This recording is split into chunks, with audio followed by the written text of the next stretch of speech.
Welcome back, everybody, and boy, do I have a lot of news and reveals to talk about today, and it all has to do with the Disney Adventure.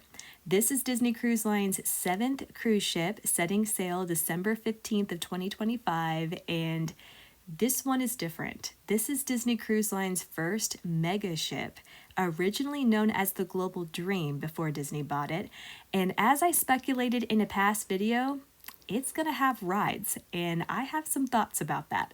So unless you're wanting to be surprised by what this ship is going to look like, what it's going to offer when it debuts in Singapore next year, be warned, I'm focusing on what I believe to be the best and coolest spoilers from Disney Cruise Line's latest reveal of this ship. I'm getting into what's brand new, what's been replicated. I'm going to show you the artwork. I'm going to share concerns and also how some things point to what's happening in other corners of the company. So if you're into spoilers, let's get into it. Like a Disney theme park, the Disney Adventure is divided into themed areas, kind of like themed lands. And the first I'm going to talk about is Toy Story Place.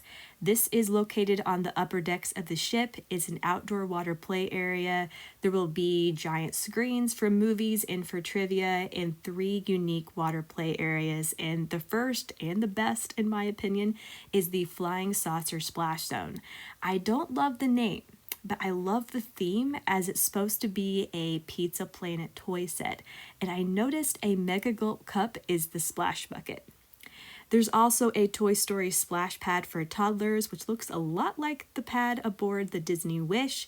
And then we have the red and yellow Woody and Jesse's Wild Slides. I'm not super impressed with this as it looks pretty generic to me, and there's no water coaster on this ship, at least they've revealed so far.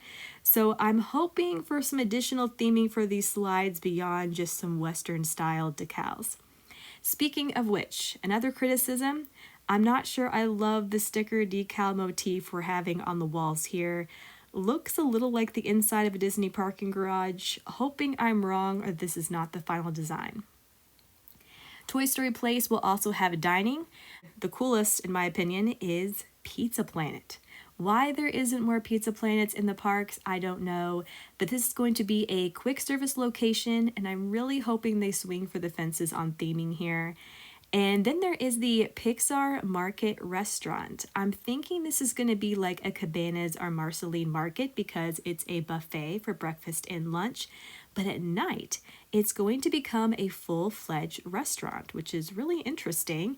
Disney says its entrance is going to look like the Pixar Animation Studios headquarters. It will have a Luxo lamp outside, and the films they're going to feature inside are Inside Out, of course, Cars, Monsters University, The Incredibles, and Turning Red. So, honesty time here. To me, minus the really cool light fixtures, this concept art looks like a budget-friendly version of Lamplight Lounge, a Disney California adventure. It's possible that it isn't fully fleshed out yet. It is concept art after all, but I'm really hoping to lean into props and details, not just frame pictures on the wall. I also feel like the carpet looks like it belongs in a bowling alley or arcade. Whether that's a good thing or not, I'll leave that up to you. The next area on board is Discovery Reef, and I think this is one of my favorite spaces aboard the Adventure. In addition to the obvious Finding Nemo theme, this part of the ship will also highlight The Little Mermaid, Lilo and Stitch, and even Luca. It's described as an open-air outdoor hub that'll be covered by glass canopies, and it's located towards the aft of the ship, and it's going to change at night with special lighting. My assumption is that this giant screen is going to show underwater scenes and imagery, and I really like the wave detail awning we have over here to the side. Now, Discovery Reef will also offer a wide selection of dining, including Stitch's Ohana Grill, Bewitching Boba and Brews, which is themed after Ursula and, appropriately, serves bubble teas, and I really like this one, the Miss Marvel-inspired Cosmic Kebabs. Fingers crossed this is more than just a stand, but actually a full-fledged quick service spot, fully embracing Miss Marvel and her superhero obsession. That could be really fun. Discovery Reef is also meant to be a gateway to the adventure's sit-down restaurants like Palo Trattoria, which continues the Disney Cruise Line tradition of Palo restaurants on board. But this one will have a Luca theme. It's also going to have a Palo Cafe with a cobblestone patio. In addition, we're getting Mike and Sully's Flavors of Asia. Disney notes it's inspired by Harryhausen's from Monsters, Inc., which is also expected for Hollywood Studios' Monsters, Inc. land. As we know, Disney has a tendency to replicate projects, so this could be a semi-preview of what's coming stateside. The next area is Town Square. And while it doesn't sound like it, Town Square is themed after all the Disney royals, but also boasts a summertime enchanted forest theme. It's going to resemble a conservatory with a stained glass mural on the ceiling showcasing the different Disney royals. And Snow White, the original Disney princess, has the honor of a brass statue here, and she'll be positioned next to a wishing well. Side note, I think Imagineering took quite a bit of inspiration from the Disney Wish for this area, as the pillars look a lot like what we have in the grand atrium of that ship. That's actually a bit of a theme. I think a lot of inspiration came from the Disney Wish, and I'll point that out as we go. Also, I should mention, Disney revealed a lot about this section of the adventure. Again, I'm just hitting the biggest and best spoilers, but we still have a lot to cover, and I'm going to do so as efficiently yet as informatively as I can. So, beginning with the Tangled and Frozen themed Enchanted Summer Restaurant.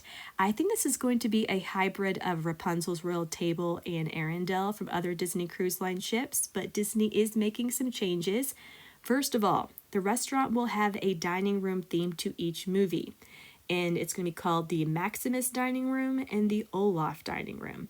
As for the Maximus Room, we're getting an equestrian spin on the Tangled aesthetic, but also with a maypole. And the Olaf Dining Room, we don't have art for yet, but it's the summer solstice, and Elsa is doing the decorating. For the Captain's Table dinners, the adventure is going to offer the Navigators Club restaurant, which will have a heavy travel, nautical kind of centered theme. And I was really surprised by this one. It's going to feature musical appearances from Mickey and the gang, who are going to share their own travel experiences. But the Navigators Club is going to have a sister restaurant called the Hollywood Spotlight Club. There will be a red carpet the guests will walk down. Disney also alluded to camera flashes and posters, and again, performances by Mickey and company in their red carpet attire. And this sister restaurant tradition is going to continue with Animator's Palette and Animator's Table. Of course, Animator's Palette has been a Disney Cruise Line tradition up until The Wish, and for the adventure, it appears they're doubling down. Animator's Palette will offer the classic black and white to color experience, while Animator's Table is going to feature actual art from animated films, possibly like 1923 on The Wish, and it's also going to showcase the animation process. In addition to these restaurants, we've also got a list of lounges, beginning with Tiana's Bayou Lounge. Sounds a lot like the Bayou on the Disney Wish. We'll see if there are any changes. There's also Spellbound. This is going to be located in a dark and spooky corner of the Town Square forest and inspired by the evil queen from Snow White. And lastly, we have the Captain Hook Buccaneer Bar. That will be the sports bar. Moving on to the Adventure stage shows, we have a new original production for the adventure, and this is really a surprising one. It's called Remember, and it's going to star Wall-E and Eve, while still bringing in an ensemble of all kinds of Disney characters. Curious to see how they make all that work. The other show is Disney Sees the Adventure from, you guessed it, the Disney Wish. Moving right along, it's time to tackle Marvel Landing. And this is a whole area of the ship dedicated to the MCU, and it's where we're going to find rides at sea. There are 3 rides offered aboard the adventure, and the first is the Iron Cycle Test Run. This is going to be the longest roller coaster of its kind afloat. It's a 2-seater. And the story is you're taking a driving lesson on a new start prototype with help from Friday. And from the look of the track, it looks pretty thrilling. My question is whether Robert Downey Jr. will be lending his voice to this one, since he's back at Disney and has expressed his interest in being involved with parks projects. The second ride is PIM Quantum Racers. I don't know what it is, but Disney Imagineering really loves Ant-Man, and we're getting even more of him on the adventure. The idea is that the Quantum Racers will be shrunken cars on a shrunken toy track, and you're going to have to drive around obstacles large and small. From what I can see from the concept art, however, it doesn't look like much, at least at the moment. Hoping that changes. The third and final ride is going to be Groot Galaxy Spin. Looks like a spinner attraction, kind of predictable, not much to be excited about here. However, it will offer a Guardians of the Galaxy mixtape, and you are riding in a cool Novacore vehicle, so that helps. But that is not all that Marvel Landing has to offer. There's also going to be a sun deck, a bar, and infinity pool located at the back of the ship with ocean views. And yes, Disney is capitalizing on the infinity pool and Infinity War. The bar is going to be themed after Thanos' Infinity Stones, so I'm expecting some real creativity with the menu, and I expect this part of the ship to get a lot of attention when it debuts. The next area aboard the adventure we're going to talk about is Wayfinder Bay, inspired by Moana. It's another open air space, also located at the back of the ship, and it's going to be mainly seating, from what I can tell, on tiered decks, and have a pool. From Disney's focus on the color palette, Pacific Island patterns and textures, to me, I think this is going to be a whole area designed like Moana Cove Cafe on the Wish, which I love.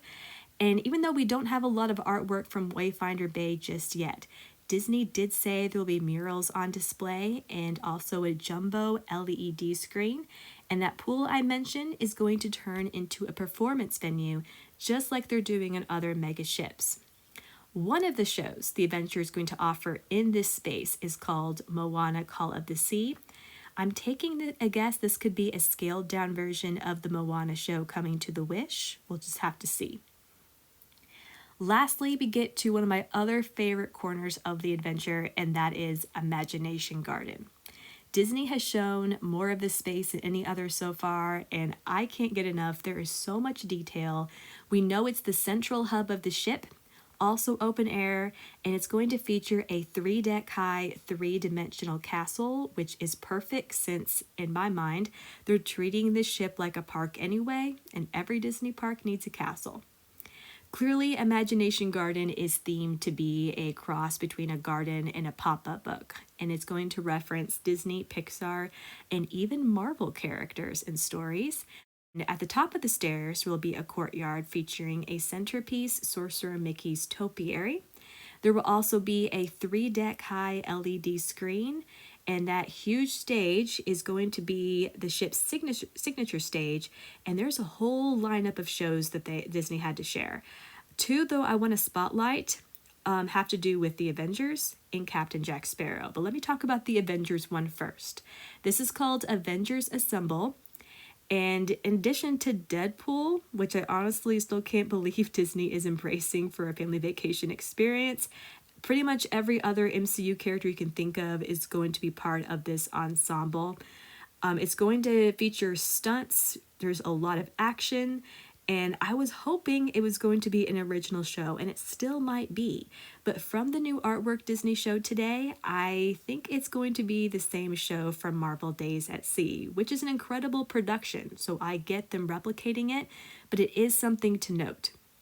The other show, the Captain Jack Sparrow show, is titled Captain Jack Sparrow and the Siren Queen. And according to the description, Jack and his crew are going to commandeer the Disney adventure in a quest to appease the Siren Queen.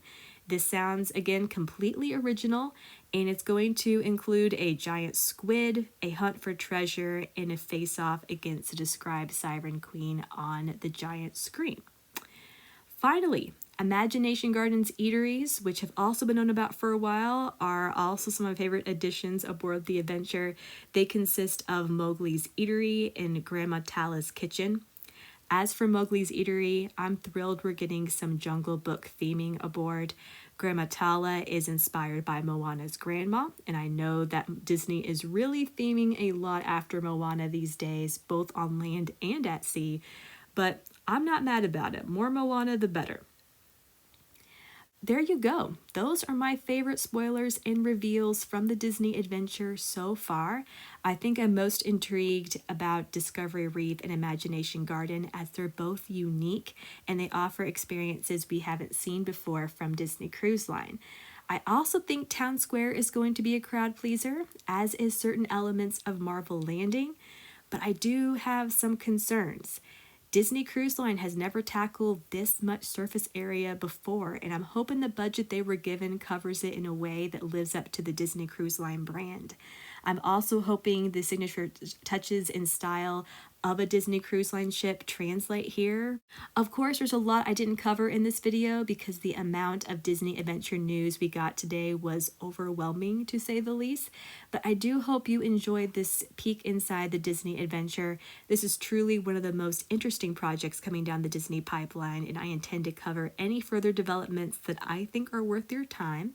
But if you love Disney news and analysis, and if you like what you saw from the adventure, I would so appreciate if you would give this video a like and consider subscribing. I'm a travel and entertainment journalist looking to share my passion for the Disney parks and Disney cruise lines, and I would love to bring you along. But regardless, thank you for taking the time to watch, and I hope you have a magical day.